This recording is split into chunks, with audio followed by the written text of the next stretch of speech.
Thank you so much for the introduction, Mr. Bonham, and to the NHGRI for this opportunity to present our panel. Today, I'm going to talk to you about genetic ancestry testing and what it actually means from a scientific perspective. So when we think about ancestry, I think especially in the modern era where we have these direct-to-consumer genetic ancestry tests, we think about ancestry as humans. But I like to start by thinking about ancestry as everything that's connected and everything that's related by DNA. So this is a tree of life according to some bacteriologists produced in 2016, and I love it because it shows the vastness of genetic diversity across all species. And a few people might already know where we live as humans on this tree of life. It's right here on this tiny branch called a postdoctoral, and we share it with fungi and trees. So relative to all life that is made up of DNA, ancestry is really relative, and genomic diversity is vast across species. So the variation that we have in our genome in humans is really small, and the Human Genome Project in 2003 showed us that all humans share 99.9% of our genome identically. But that is the variation that we tend to focus on in genetics, and particularly in human genetics. That's entirely what we're focused on, is the tiny percentage of our genomes that actually do differ among humans. So, and this has been studied for a really long time. I love this quote by Dick Lewontin in 1972. He talks about human variation and perceptions of difference.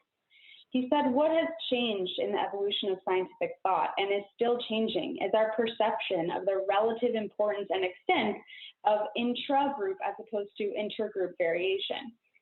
And these changes have been in part a reflection of the uncovering of new biological facts, but only in part. They have also reflected general socio-political biases derived from human social experience and carried over into quote-unquote scientific realms. So this is what we see a lot in looking at differences within and between human populations, is this immense impact of society and social cultural factors influencing our interpretation of the science. So there's no standard definition of race, ethnicity, and ancestry. This is one area in which social, cultural values and ideas and identities really influence the science. And given that there's no standard definition of race, ethnicity, or ancestry, we're really, oh, sorry about that. I'm getting notifications. Here we go.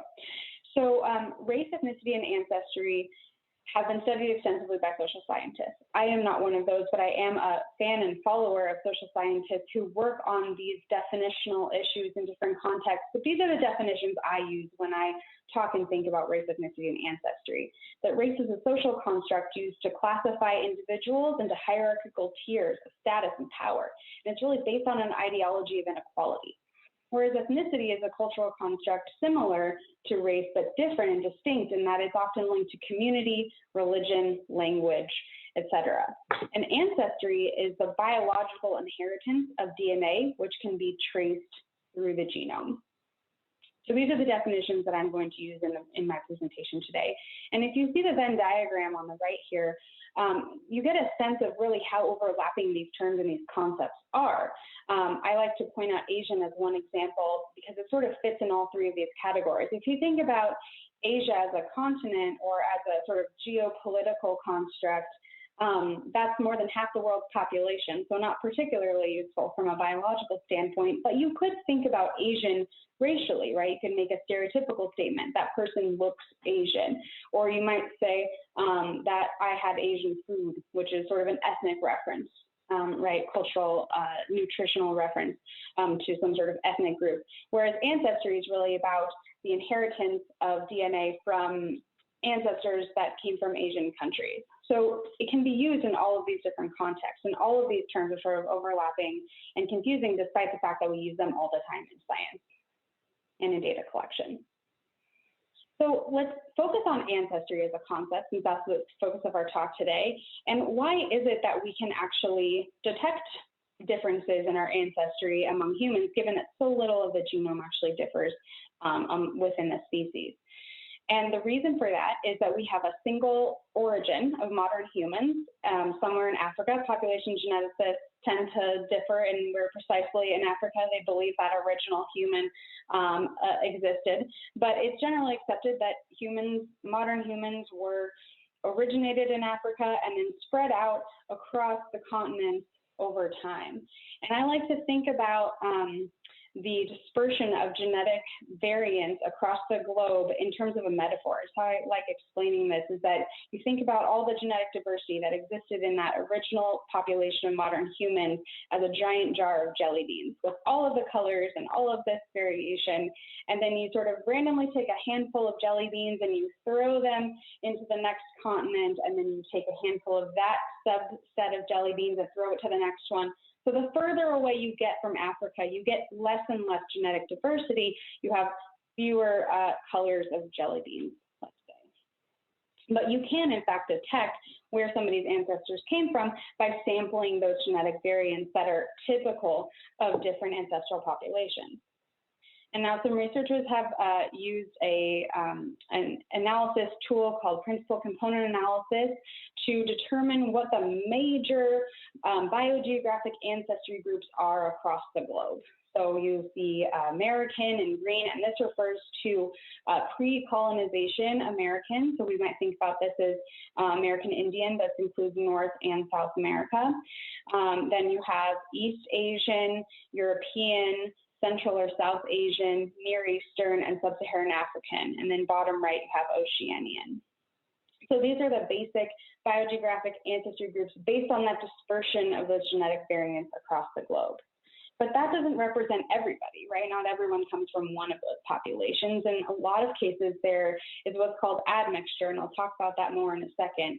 And it'll be important for Dr. Rothschild as well, that there's some sort of lineage in the past, and then those populations diverge as they go away, and then they come back together and they create what's called an admixed population, or one that has ancestry from different biogeographic ancestry groupings. So in this paper by Huddart et al. In 2019, the two admixed groups that are also highly representative of modern populations are the African American / Afro-Caribbean group and Latino.